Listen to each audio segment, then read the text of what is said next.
Good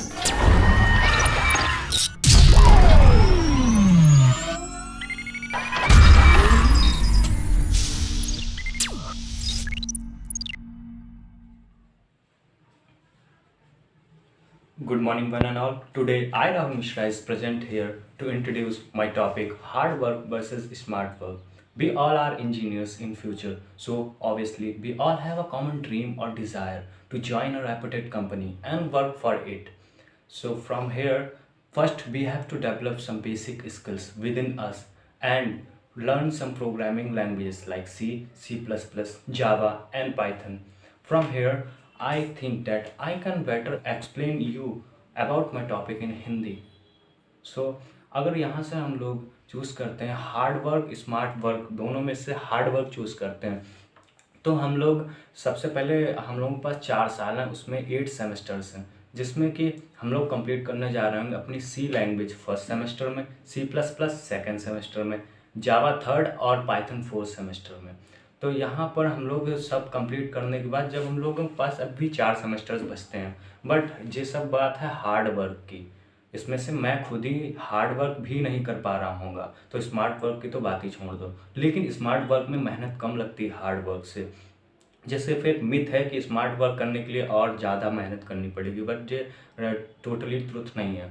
तो यहाँ पर हम लोग अगर हार्ड वर्क करते हैं तो यही सब हम लोग एक सेमेस्टर में एक लैंग्वेज कंप्लीट करने जा रहे हैं, तब भी 4 सेमेस्टर बचेंगे। बट अगर यहीं पर हम लोग अगर स्मार्ट वर्क करते हैं तो स्मार्ट वर्क करने के लिए सबसे पहले बनाते हैं हम लोग टीम, और उसमें मेंबर्स रखते हैं ऐसे जिनकी क्वालिटीज़ होनी चाहिए। सबसे पहले वो मेंबर होना चाहिए मैच्योर।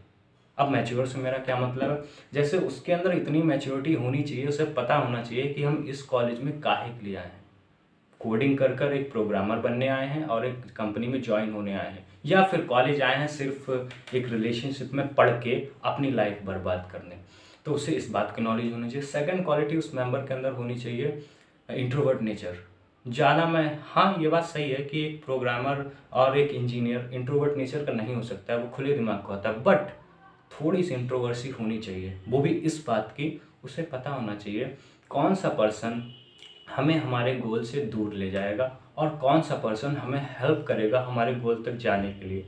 और थर्ड क्वालिटी होनी चाहिए हमारे मेंबर के अंदर, जो कि है फोकस्ड। वो अपने गोल के प्रति फोकस्ड होना चाहिए। उसे पता होना चाहिए कि हम अपने गोल के प्रति फोकस कैसे होगा, जो आपको कैसे पता चलेगा। एकेडमिक्स में अच्छा होना चाहिए, क्योंकि एकेडमिक्स में अगर वो अच्छा होगा तभी तो आपको पता चल पाएगा कि वो गोल के प्रति फोकस है या नहीं।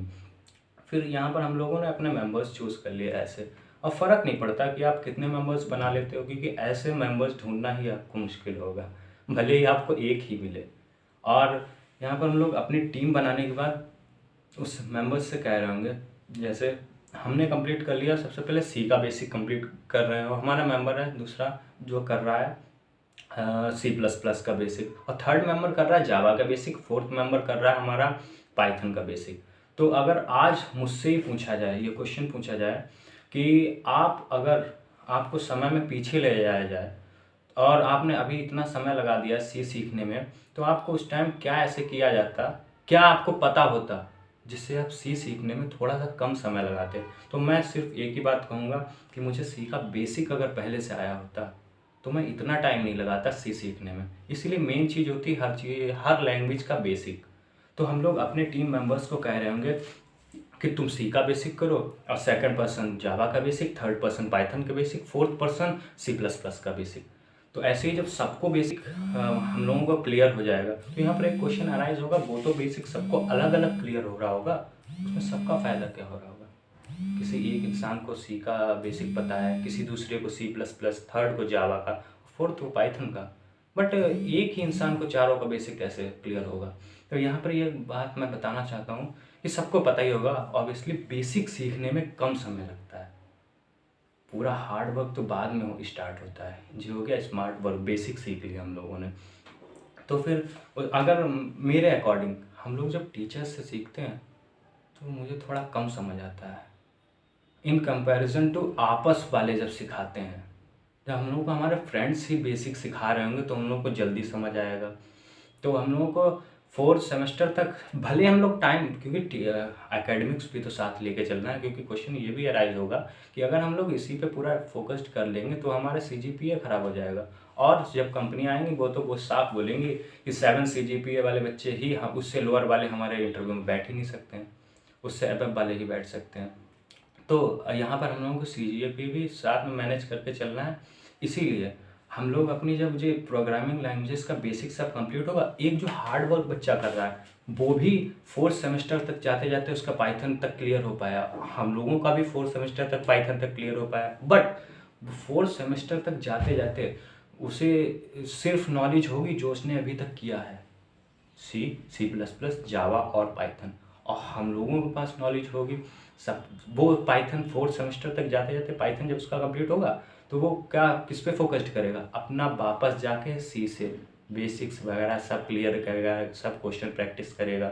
और हम लोग जो स्मार्ट वर्क कर रहे होंगे तो उनमें ये होगा कि सबका बेसिक अलग अलग क्लियर है, सब एक दूसरे को समझाओ, सबका बेसिक कंप्लीट हो गया। और सबके तब हम लोगों को जब फोर्थ ईयर में हम लोग पाइथन का, वो फोर्थ सेमेस्टर में पाइथन का कर रहे होंगे, वहाँ पर हम लोग एक्सप्लोर करेंगे अपने आप को वेब डेवलपमेंट, एंड्रॉयड डेवलपमेंट और कॉम्पिटिटिव कोडिंग कहाँ जाना है। उस टाइम स्मार्ट वर्क वाला बच्चा ये सोच रहा होगा कि मैं इन तीनों में से किस में जाऊँ। और पाइथन जो फोर्थ सेमेस्टर तक बेचारा जो एक एक करके आया, वो सोच रहा होगा कि मैं किसका बेसिक रिकॉल करूँ।